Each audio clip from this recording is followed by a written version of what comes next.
کی خدمت میں عرض کی ہیں دو، ایک تو بھروسہ اللہ پہ کرنا ہے، کچھ چیزیں رب پہ چھوڑ کے دیکھیں کرم ہو جائے گا، اور دوسری بات یہ کہ رہیں دنیا میں لیکن تیاری آخرت کی کریں۔ اصل گھر یہ میاں محمد بخش صاحب رحمۃ اللہ علیہ کو ایک بندہ لے گیا ٹانگے پہ بٹھا کے اپنے گھر، بڑی دیر سے کہہ رہا تھا حضور دعوت قبول کر لیں، تو وہ رستے سارے بتاتا گیا، یہ زمین بھی میری ہے، یہ بھی میری ہے، یہ بھی میری ہے، یہ بھی میری ہے، تو بتاتا گیا اللہ والوں پہ دولتوں کا اثر کوئی نہیں ہوتا۔ تو وہ نہ جب وہ زیادہ ہی اوور ہو گیا، زیادہ ہی کہانیاں سنائی، وہ بھی خوہ ساڈا تے وہ بھی میل ساڈی ہوتی ہے نا طبیعت، تو میاں صاحب رحمۃ اللہ علیہ کہنے لگے بیلیا بس کر، اے تیرے تو پہلا کی دی سی؟ اس نے کہا جی فلانے کی۔ فرمانے لگے تیرے بعد کس کی ہوگی؟ وہ چپ کر گیا تو فرمانے لگے دانش منداں دا کم ناہی دل دنیا تے لانا، اس ووٹی تے لکھ خامد کیتے تے جو کیتا سو کھانا۔ یہ تو بڑے خامد کرتی ہے، آج کوئی مالک تھا اور کل کوئی اور مالک ہوگا۔ ہم تو اصل وارث اس جگہ کے ہیں جو رب رسول جنت میں اپنے فضل سے عطا کریں گے، اس طرف توجہ کریں۔ کائنات میں سب سے بہترین انسان نبی اور رسول ہوتے ہیں، اور اللہ نے اپنے محبوب پاک کو نبیوں کا امام بنایا ہے۔ اس فضیلت کو سمجھیں۔ یہاں نا جو لوگ لاڈلا کہلاتا ہے نا کوئی بندہ کہ میں لاڈلا ہوں، ویسے یہاں لاڈلے بدلتے رہتے ہیں، کبھی کوئی لاڈلا ہوتا ہے کبھی کوئی لاڈلا ہوتا ہے، ویسے یہاں لاڈلے بدلتے ہیں، لیکن جو لاڈلا ہوتا ہے نا وہ بتاتا بھی ہے کہ میں لاڈلا ہوں، اور کسی کا بھی کوئی لاڈلا ہو جائے تو وہ ناز نخرے دکھاتا ہے۔ رسول کریم اور رب کے لاڈلے محبوب ہیں۔ لیکن جو بات میں نے آپ کی خدمت میں عرض کرنی، آپ اس پر توجہ کریں گے۔ حضور امام الانبیاء ہیں، اللہ کے محبوب ہیں، نبی پاک علیہ السلام کا پتھروں نے کلمہ پڑھا ہے، چاند حضور کے اشارے پر ڈوبتے ہوئے واپس لوٹ آیا ہے، سورج ڈوبتے ہوئے آ گیا ہے، چاند کے دو ٹکڑے ہوئے ہیں، یہ ساری حضور کی شانیں۔ اللہ نے اپنے محبوب کو معراج عطا فرمائی ہے، لیکن ملت کے جوانوں آپ کو پتہ ہے ہمارے نبی پاک کا سب سے پہلا تعارف کیا ہے؟ حضور کا سب سے پہلا تعارف یہ ہے کہ یہ صادق اور امین ہے، یہ سچ بولتے ہیں۔ حضور کے اسوہ نور کی پہلی بات جو لوگوں کے سامنے آئی تھی وہ یہ تھی کہ یہ صادق ہیں، یہ سچے ہیں، یہ جھوٹ نہیں کہتے۔ آپ کو پتہ ہے رسول پاک صلی اللہ علیہ وسلم سے پوچھا گیا تھا حضور مومن کنجوس ہوتا ہے؟ فرمایا کبھی ہو جاتا ہے۔ یا رسول اللہ مومن بزدل بھی ہوتا ہے؟ فرمایا کبھی ہو جاتا ہے۔ یا رسول اللہ مومن جھوٹ بولتا ہے؟ تو میرے کریم نے فرمایا نہیں، میرا مومن جھوٹ نہیں بولا کرتا۔ حضور کا جو پہلا تعارف ہے نا، یہ جو حضور کی 40 سالہ زندگی ہے نا، اسے نبی پاک علیہ السلام نے اپنی نبوت کی دلیل کے طور پر بیان فرمایا ہے۔ فرمایا فَقَدْ لَبِثْتُ فِيكُمْ عُمَرًا مِّن قَبْلِهِ أَفَلَا تَعْقِلُونَ۔ محبوب آپ ان سے کہہ دے میں نے تمہارے بیچ وقت گزارا ہے، تمہیں عقل نہیں؟ کوئی میری طرح کا سچا دیکھا ہے تو دکھاؤ۔ آج میری ملت کا سب سے بڑا مسئلہ جھوٹ ہے، سب سے بڑا مسئلہ اعتماد نہیں۔ بیوی اپنے شوہر سے کہتی ہے کہ تو تھوڑے پیسے دے لیا کر، تھوڑے ایک جوڑے پہ میں گزارا کر لوں گی، میرے ساتھ سچ تو بول۔ تو لاہور جاتا ہے تو لاہور کا بتا کے جا۔ ماں کہتی ہے پتر سے کہ پتر تھوڑی باتیں بتایا کر پر سچی بتایا کر۔ قوم کا اعتماد اٹھ گیا سیاستدانوں سے، تم نے لمبے چوڑے وعدے کیے، تم نے بڑی باتیں سنائی۔ تم دیکھیں نا، آپ کی توجہ اگر ہو تو میں ایک حوالہ اس طرح کا بھی عرض کروں آپ کی خدمت میں۔ سبز باغ دکھا کے لوگوں کو کبھی پریشان نہیں کرنا چاہیے، کبھی بھی۔ یہ ہمارے پیر بھلا کیا کرتے ہیں بیچارے، ایک کرامت اللہ خیر کرے کبھی کوئی ایک بن جاتی ہے نا تو پھر وہ کمپنی کی مشہوری کا ذریعہ بنتی ہے۔ وہ کہتے ہیں کرامت کو بھی فیس بک پہ ڈالو۔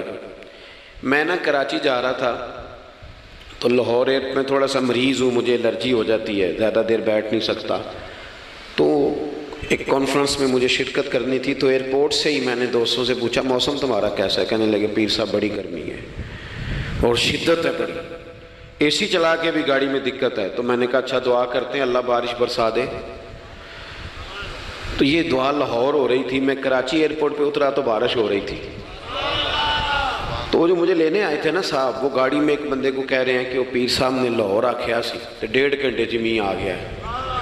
وہ میں نے اسے کہا وہ بس کر، اب آگے نہ بتا، ایسا نہ ہو کہ 2-4 لوگ آ جائیں کہ پیر صاحب جو کہتے ہیں وہ ہو جاتا ہے۔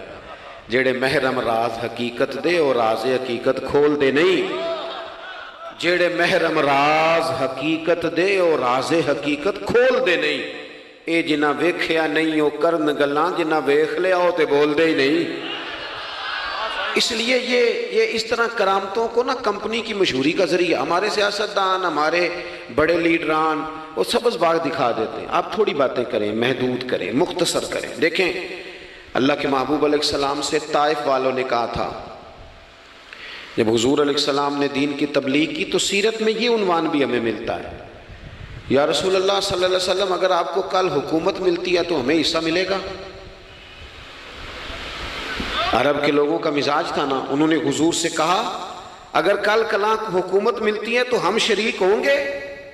تو حضور مسکرائے، اور میرے نبی پاک کو حکومت ملنے کا پاک کتنا زیادہ تھا کہ مکے سے ہجرت کر رہے ہیں، مدینہ شریف ابھی پہنچے نہیں، رستے میں سراقہ بن مالک سے کہہ رہے ہیں کسرا کے کنگن آئیں گے، یعنی حضور بتا رہے ہیں کہ سپر پاور بھی ساری یہاں آ جائے گی۔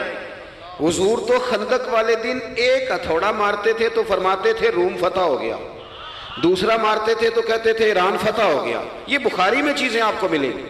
حضور کو کامل یقین تھا کہ اذا جاء نصر اللہ والفتح، کامل یقین تھا کہ ان فتحنا لک فتحا مبینا، یہ ہوگا سارا کچھ۔ لیکن انہوں نے جب کہا نا ہمیں حصہ ملے گا تو حضور مسکرائے، فرمایا تم کہتے ہو حکومت تمہیں ملے گی؟ فرمایا بھائی سنو، حکومت اسے ملتی ہے جسے اللہ عطا کرتا ہے۔ بات ختم کر دی۔ سچ بولیں زندگی میں، سچی بات کریں۔ اللہ کے رسول صلی اللہ علیہ وسلم نے ہمیں پہلا سبق سچ کا دیا، اسے سادی تقریر نہ سمجھنا، یہ عنوان دین ہے۔ اپنی زندگی سے جھوٹ کو نکال دیں۔ آپ جو تھوڑی باتیں کر لیں پر جو کہیں اس پر کھڑا ہونا سیکھیں، اپنی زندگی کے اندر استقامت کا نور لائیں۔ جوانوں، کبھی بھی جھوٹ کی بنیاد پر رشتے نہ قائم کرنا۔ آتے ہیں رشتہ دیکھنے والے تو کوئی باتیں سناتے ہیں، ہمارے گھر والے ہو بیٹا تو ولی ہوتا ہے، کیا بات ہے؟ اور پھر بعد میں یہ حالت ہوتی ہے کہ اماں کہتی ہے میں آپ بڑا سمجھانی ہے، انہوں میری بھی نہیں سنتا۔ تو وہ رشتہ دیکھتے وقت تو آپ نے کہا تھا کہ بہت بڑا درویش ہے۔ آپ اور بچی والے بھی کچھ ایسے کام کرتے ہیں، رشتہ کرانے والے سے کہتے ہیں ہم نے کار بھی دینی ہے۔ کیوں آپ نے لالچ پیدا کیا؟ کیوں پہلے آپ نے خرابیاں کی؟ اپنی زندگی میں سچ بولیں، سچی بات کریں، کبھی بھی کوئی ایسا کام نہ کریں جس سے کہ لوگوں کی طبیعت ایسی ہو کہ لوگ سمجھیں کہ یہ لوگ تو غلط بیانی کے عادی ہیں۔ دیکھیں بخاری میں موجود ہے، سیرت کی تمام کتابوں میں الفاظ کے اختلاف کے ساتھ یہ اپنی اصل کے ساتھ یہ چیز ہر جگہ موجود ہے۔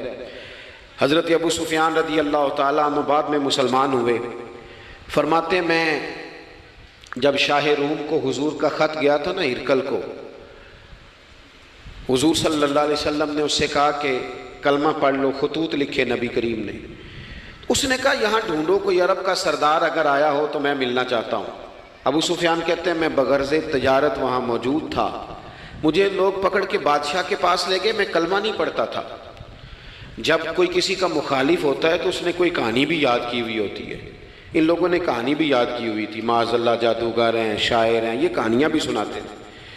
کہتے ہیں کہ مجھے وہ لے گئے، بادشاہ کے سامنے کھڑا کر دیا۔ اب بادشاہ نے سوالات پوچھے، میں کوئی حق میں نہیں تھا کہ میں حق میں باتیں کرتا، میں تو اس وقت تک کلمہ نہیں پڑھتا تھا اور جو کفار کہتے تھے وہ ساری باتیں میں نے کرنی تھی۔ کہتے ہیں بادشاہ نے اپنے دربار میں کھڑا کر کے سوال کیے، بڑے سوال پوچھے، بڑے میں نے جواب دیے، بڑے سوال پوچھے۔ یہ بھی پوچھا کہ ماننے والے ان کے غریب ہیں کہ امیر ہیں؟ میں نے کہا نہیں، ماڑے ماڑے بندے ہیں۔ میلاد کے جلوسوں میں بھی ماڑے ماڑے بندے ہی جاتے ہیں، ماڑے ماڑے ہیں، غریب لوگ ہیں۔ اس نے یہ بھی پوچھا کہ ماننے والے بڑھ رہے ہیں یا گھٹ رہے ہیں؟ میں نے سارے جواب دیے۔ او ملت کے جوانوں، خدا را میری بات سننا۔ ابو سفیان کہتے ہیں غیروں کا دربار، سوال کرنے والا بھی کلمہ نہیں پڑھتا، ابھی جواب دینے والا بھی کلمہ نہیں پڑھتا۔ اس نے مجھ سے کہا کہ آپ نے بتایا کہ آپ رشتے میں چچا ہوتے ہیں، یہ بتاؤ